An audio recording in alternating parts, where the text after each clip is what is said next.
प्रेक्षक हो नमस्कार. द स्टेट या यूट्यूब चॅनलला तुमचे मनपूर्वक स्वागत. आजच्या व्हिडिओमध्ये आपण प्रभाकर देशमुख यांची उमेदवारी नाकारणे महाविकास आघाडीसाठी धोक्याची घंटा या विषयावरती विश्लेषण करणार आहोत. व्हिडिओला लाईक, शेअर आणि चॅनलला सबस्क्राईब करण्यास विसरू नका. मान खटाव विधानसभा मतदारसंघामधून अखेर महाविकास आघाडीने आपला उमेदवार जाहीर केला.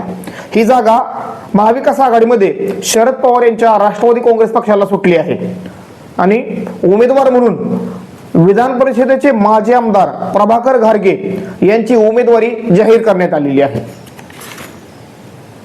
प्रभाकर देशमुख यांना उमेदवारी मिळू शकते अशा पद्धतीची चर्चा गेले वर्षभर या मान खटाव विधानसभा मतदारसंघामध्ये चालू होती. वेगवेगळ्या सर्वेमध्ये सुद्धा प्रभाकर देशमुख यांचं नाव आघाडीवरती होतं अशा पद्धतीची चर्चा सुद्धा या विधानसभा मतदारसंघामध्ये ऐकायला मिळते. प्रभाकर देशमुख यांनी अडचणीच्या काळात मान खटाव विधानसभा मतदारसंघामध्ये शरद पवार यांच्या नेतृत्वाखाली असणारा राष्ट्रवादी काँग्रेस पक्ष जिवंत ठेवण्यात आणि पक्ष संघटना वाढवण्यात यश मिळवलं.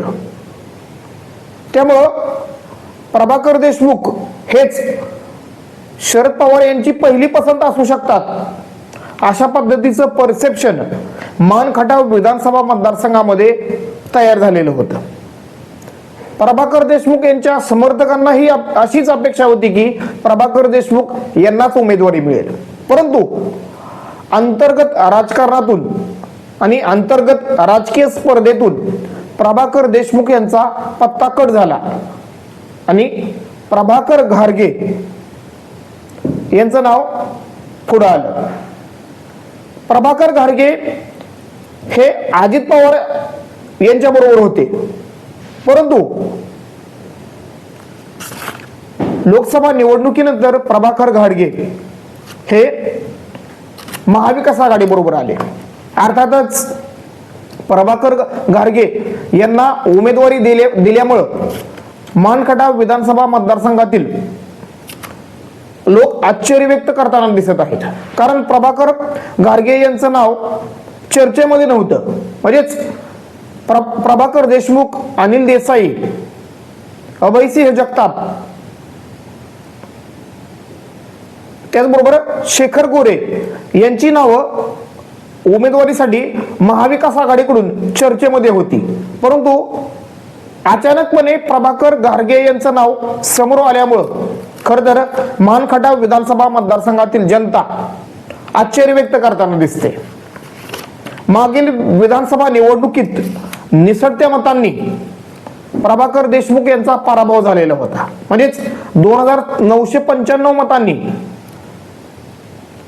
जयकुमार गोरे मागील विधानसभा निवडणुकीत निवडून आले होते. मागील विधानसभा निवडणुकीत प्रभाकर देशमुख यांनी अपक्ष विधानसभा निवडणूक लढवली. आमचं ठरलंय म्हणत जयकुमार गोरे यांचे विरोधक मागील विधानसभा निवडणुकीत एकत्र आले आणि त्यांनी अखेरच्या क्षणी अनिल देसाई यांच्या ऐवजी प्रभाकर देशमुख यांना उमेदवारी दिली आणि प्रभाकर देशमुख यांनी सुद्धा जोरदार लढत दिली. गेल्या 5 वर्षात मान खटाव विधानसभा मतदारसंघामध्ये पक्ष म्हणजेच शरद पवार यांच्या नेतृत्वाखाली असणारा राष्ट्रवादी काँग्रेस पक्ष मजबूत करण्यामध्ये, पक्ष संघटना वाढवण्यामध्ये आणि थेट जनतेशी संपर्क ठेवण्यात प्रभाकर देशमुख यांना यश आलेलं होतं. त्यामुळं प्रभाकर देशमुख यांच्याविषयी एक सॉफ्ट कॉर्नर हा जनतेमध्ये पाहायला मिळत होता. जयकुमार गोरे विरुद्ध प्रभाकर देशमुख अशीच लढाई मान खटाव विधानसभा मतदारसंघामध्ये होईल अशी चर्चा गेले वर्षभर सातत्याने होत होती. प्रभाकर देशमुख यांनी आपली उमेदवारी गृहीत धरून मान खटाव विधानसभा मतदारसंघ पिंजून काढलेला होता. म्हणजेच जवळजवळ त्यांच्या प्रचाराच्या 1-2 फेऱ्या या मतदारसंघात पूर्ण झालेल्या होत्या. अर्थातच प्रभाकर देशमुख यांनी काल अचानकपणे विधानसभा निवडणुकीमधून माघार घेतली अर्थातच प्रभाकर देशमुख यांनी निवडणूक लढवावी यासाठी त्यांच्या निवासस्थानी त्यांच्या कार्यकर्त्यांचा एक मेळावा प्रभाकर देशमुख यांच्या नेतृत्वाखाली झाला आणि त्यामध्ये प्रभाकर देशमुख यांच्या कार्यकर्त्यांनी प्रभाकर देशमुख यांनी निवडणूक लढवावी अशा प्रकारचा आग्रह धरलेला पाहायला मिळतोय. अर्थातच प्रभाकर देशमुख यांनी निवडणुकीमधून माघार का घेतली याबाबत सध्या वेगवेगळ्या चर्चा मानखटाव विधानसभा मतदारसंघामध्ये ऐकायला मिळत आहेत. अर्थातच प्रभाकर घारगे हे खटाव तालुक्यामधून येतात.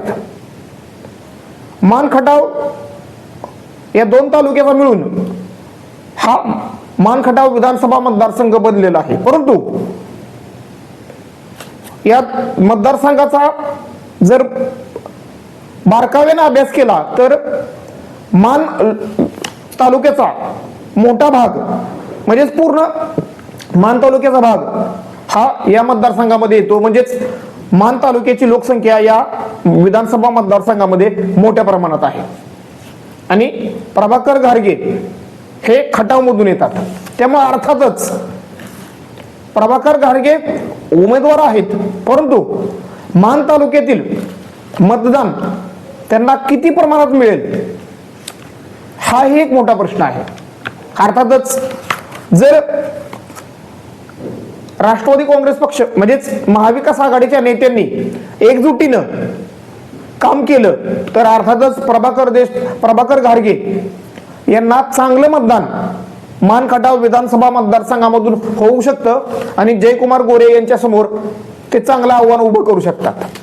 परंतु सध्या मानखटाव विधानसभा मतदारसंघामध्ये महाविकास आघाडीच्या नेत्यांमध्ये समन्वय दिसत नाही.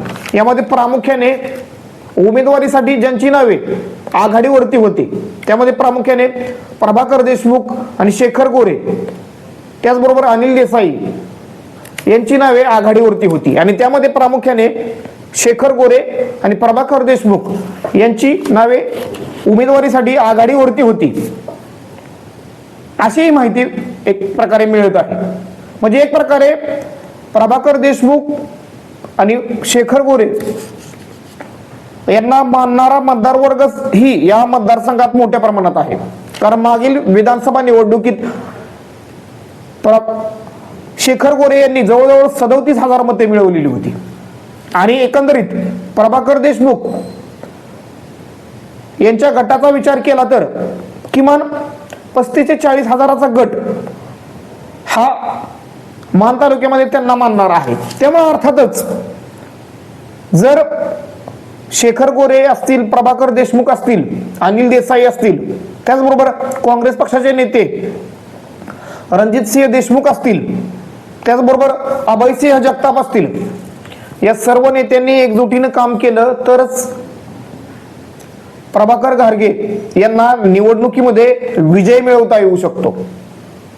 परंतु सध्या तरी मानखटाव विधानसभा मतदारसंघातील महाविकास आघाडीच्या नेत्यांमध्ये एक वाक्यता दिसून येत नाही. जर महाविकास आघाडीच्या नेत्यांपैकी एका नेत्याने जरी अपक्ष निवडणूक लढवली तर त्याचा थेट फायदा हा जयकुमार गोरे यांना मिळणार आहे. कारण 2009, 2014 आणि 2019 या 3 विधानसभा निवडणुकीत तिरंगी चौरंगी लढती झाल्यामुळे जयकुमार गोरे हे निसटत्या मतांनी का होईना आमदार म्हणून निवडून आले. जयकुमार गोरे यांनी मानखटाव विधानसभा मतदारसंघात आपला मतदार वर्ग हा तयार केलेला आहे. म्हणजेच त्यांना मानणारा जवळजवळ 80 ते 90 हजाराचा मतदार वर्ग आहे. म्हणजेच एक प्रकारे त्यांची वोट बँक आहे. जयकुमार गोरे हे कोणत्याही राजकीय पक्षात असो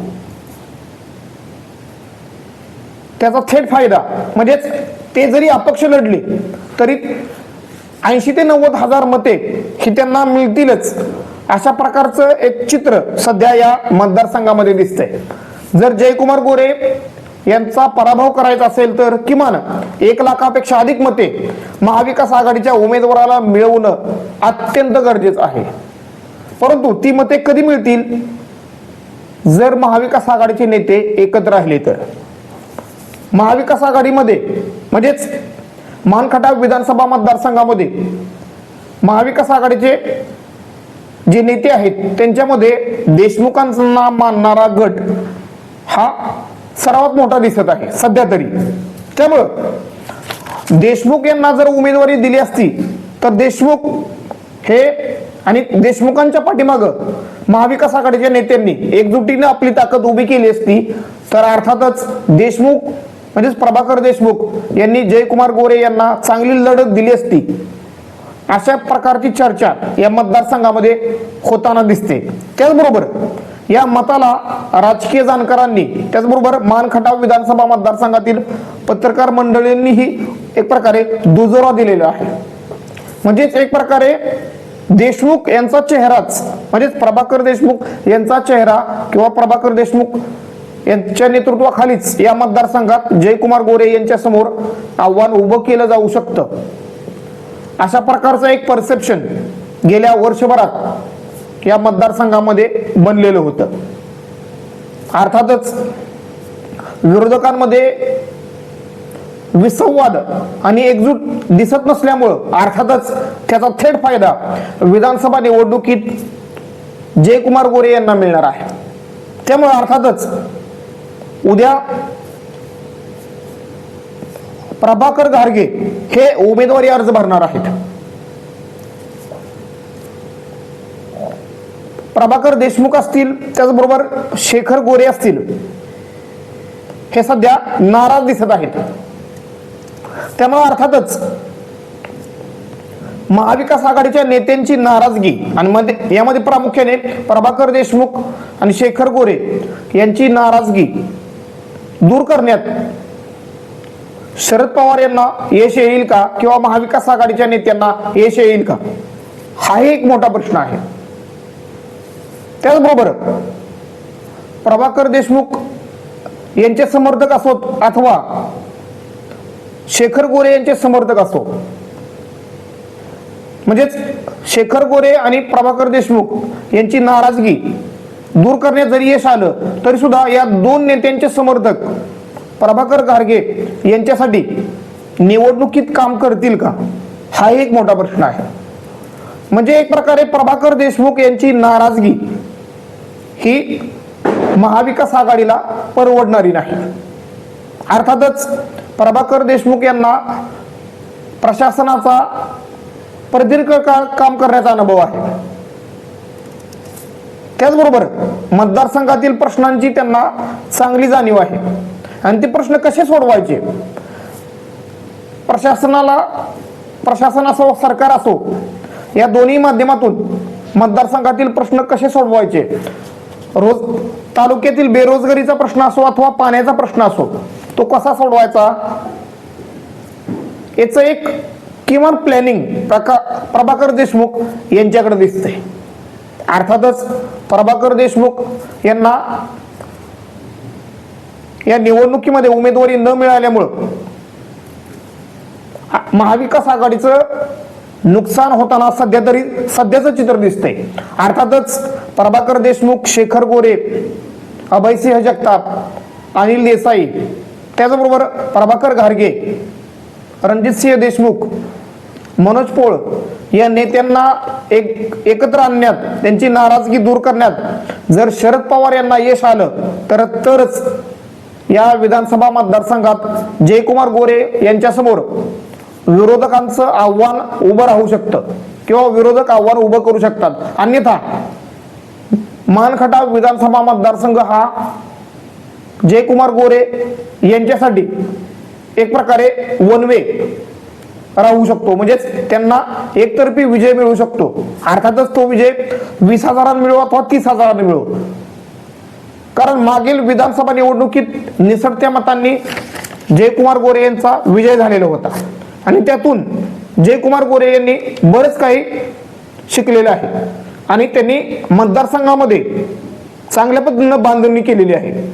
मतदारसंघातील मोठ्या भागात त्यांनी पाणी आणलेलं आहे. त्याचबरोबर राज्य सरकार असो अथवा केंद्र सरकारची स्वेच्छा योजना असो या चांगल्या पद्धतीनं मतदारसंघातील गावागावामध्ये पोहोचवलेले आहेत. आणि विशेष करून लाडकी बहीण योजना ही महायुतीची महत्वाकांक्षी योजना आहे.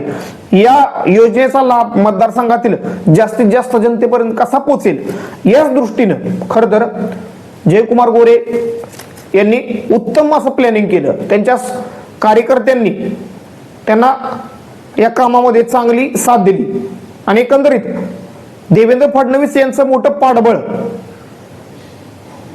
हे जयकुमार गोरे यांना मिळताना दिसत आहे.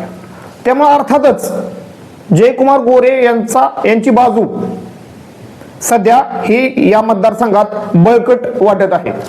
जर जयकुमार गोरे यांच्या समोर आव्हान उभं करायचं असेल तर आपापसातील मतभेद आणि नाराजी बाजूला ठेवून विरोधकांना एकत्र यावं लागेल.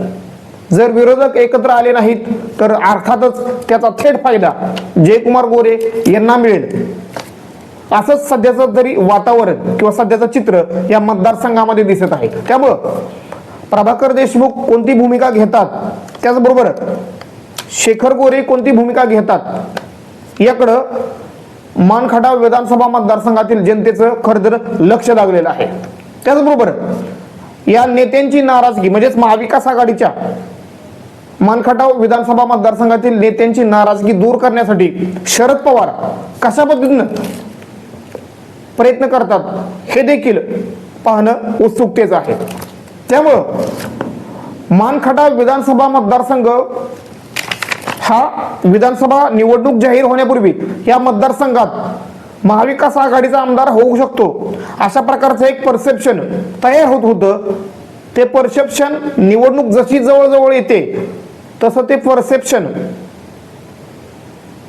कमजोर होताना दिसते आणि जयकुमार गोरे हे चौथ्यांदा निवडून येतील अशा प्रकारचं एक वातावरण किंवा तसा एक नॅरेटिव्ह निर्माण या मतदारसंघामध्ये होताना दिसतोय. त्यामुळं सध्या पश्चिम महाराष्ट्रामध्ये शरद पवार यांच्या तुतारीसाठी एक अनुकूल असं राजकीय वातावरण आहे आणि तुतारी घेतलेला उमेदवार निवडून येतो अशा प्रकारचं एक परसेप्शन लोकसभा निवडणुकीनंतर महाराष्ट्रात तयार झालेलं होतं. जर त्याला जर धक्का येणाऱ्या विधानसभा निवडणुकीत मानखटाव विधानसभा मतदारसंघामध्ये लागला तर त्याचा परिणाम इतर मतदारसंघामध्ये सुद्धा होऊ शकतो. त्यामुळं मानखटाव विधानसभा मतदारसंघातील जो काही विसंवाद असेल म्हणजेच नेत्यांमधील महाविकास आघाडीच्या नेत्यांमधील विसंवाद असेल, त्यांच्यामधील अंतर्गत नाराजगी असेल किंवा हेवे दावे असतील ते दूर करावे लागतील तरच ही जागा महाविकास आघाडीसाठी सेफ राहू शकते किंवा येथून महाविकास आघाडीचा उमेदवार विजय होऊ शकतो. अन्यथा जयकुमार गोरे यांचं पारडं सध्या तरी या मतदारसंघामध्ये जड दिसतंय. त्यामुळं एक प्रकारे या मतदारसंघामध्ये जयकुमार गोरे यांच्यासाठी जी रणनीती देवेंद्र फडणवीस यांनी राबवली त्या रणनीतीला एक प्रकारे यश मिळताना दिसते. म्हणजेच एक प्रकारे या मतदारसंघामध्ये शरद पवार यांच्या रणनीतीवरती देवेंद्र फडणवीस यांच्या रणनीतीने मात केल्याचं दिसतंय. म्हणजे एक प्रकारे जयकुमार गोरे यांची बाजू ही बळकट दिसते. धन्यवाद. व्हिडिओला लाईक, शेअर आणि चॅनलला सबस्क्राईब करण्यास विसरू नका.